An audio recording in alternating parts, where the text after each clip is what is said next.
nga tugenzeeko ku mboozi ya mwana mulenzi ono gwe bayita Alimpa Ronald abajjukira emboozi eno we twayingira mu Easter omukulu ono yalinamu ebizibuzibu olw'obuzibu obwajja ku Boxing Day ekivulu ekyali side ze Rakai kakyera eyo omukulu ono embeera teyamutambulira bulungi olw'ensonga nti bamuteekako ekiwandiiko waranti nga bamanja miliyoni 180 olw'ensonga nti disco gwe yali alina okuyimbira oba oli abawagizi bafuna obusungu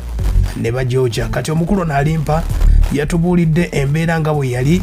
era n'agamba nti bamututte baali bamanyi nti oba omusajja atambula bamuleetera amagye poliisi yonna okuva Kampala paka bamutuusa saidi ze Rakai era yasulayo. Mu kusula yasobodde okuba ate nga atugambye bingi nnyo, agamba nti ne okumusiba kino kyamuyambye n'omuyamba kubanga omukulu ono Alimpa Ronald yakozeyo n'akayimba yakakoledde ku poliisi ye kakyera gye bamusibira mu Rakai naye atandika bw'ati agamba nti emboozi yonna byatandika bwe biti 222 ku Boxing Day kyajja bwe kiti. Ensonga omwami oyo yatwakolagana yajja mu ddwaliro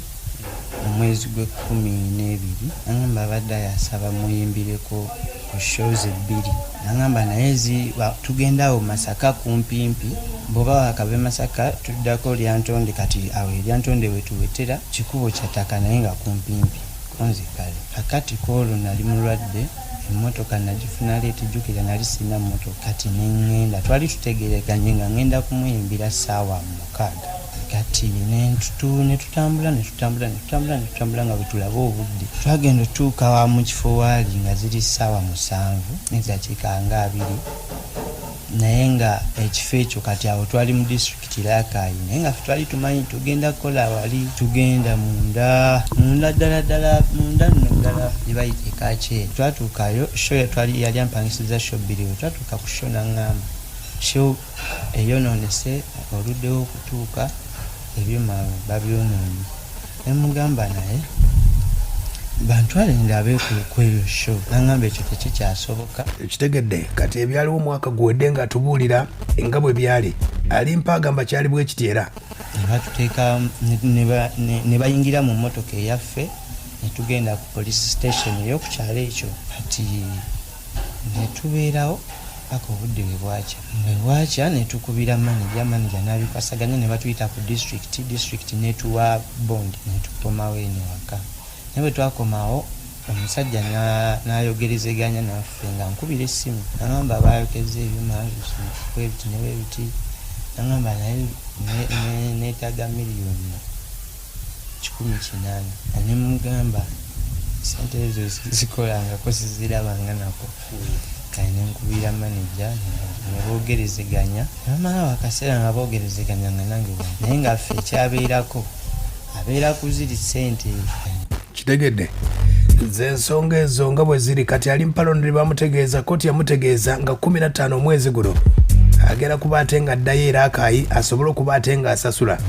Alimpa Ronald agamba nti okumukwata bamukwata okuva mu Kampala bamukwata bwe bati paka Rakai tusembuno obudde ne bajja ne batukima ne tugenda lutatuse ku district nensula awo mu ofiisi tulasuziza mu ofiisi obudde ne bukya ne tugenda nga kati ye etatuse eri yabadde ngamba nti ayagala muwe miliyoni 15 ekintu kino kibalira awo kati naŋŋamba nti nze Alimpa bwoba okoze otyo sikulinaako obuzibu nze kale kanendeko obudde ne bukya nenjogerezeganya n'abantu bange ne bajja we bazze n'agaana okuteeseza ku district nga asaba tugende mu kooti kati netugenda mu kooti twatuse mu kooti ewa state ng'omusango oguliyo kuba nze mbeera mu mmotoka abansitula kati bali bwe babadde batambula abambaddeko ne bagenda ewa state basanga omusango oguli mu kooti ategwa miliyoni 3 kwata nampa cash eza deposit. Kitegedde ensonga nno zo bwe ziri naye nga kooti yo egenda kubaayo nga 15 omwezi guno ndozegenda kuba Friday katumusabira Alimpa biveemu kuba ye promota. Obudde ne butambula awo bo ne batuuka ekiseera ne batuleka nawo kooti kuba ye yatuse ekiseera n'agamba bali be nabadde nabo nti nze Alimpa niwe musibamu olunaku lumu nze mba nkoze wiini. Kati ne tubeerawo mpolampola nga abange boogerezeganya bwe bayita obusente mpolampola. Bali kkooti bwe yatuukidde okutuula eyasembyeyo nga bo bagenze. Kati ne bansomera omusango ne nzikiriza kuba era nali ngumanyi. Kati nga nensaba kkooti empe beyiro, kkooti n'embeera yakisa nempa beyiro. Kati nempa ennaku z'omwezi nga 15 wengenda okuddayo era Rakai mu kkooti tulabe engeri gye tugenda okusasula. Kitegedde ensonga nno zezo, wabula agamba nti abamututte era Rakai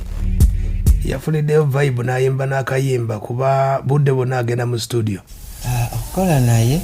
ssaawa zino sisobola gamba nti oba kyangu oba nedda kubanga sinaba kumanya naye aguwunzika ati. Wali we nabadde mu ofiisi ya poliisi we nasuze awo mu ntebe we bansuzizza. Sasuze bubi ku poliisi eri Rakai gye bantuma naye entebe yadde egonda nnyo mwe bansuzizza. Kati era nonnumwamukko nengi yakayimba. Ssaawa yonna abantu bakasuubire ne kakati singa emmotoka ejja tugenderawo ne tulukola. Nze olwange lwa bulumi kuba nabadde nnumwa bulumu kugulu.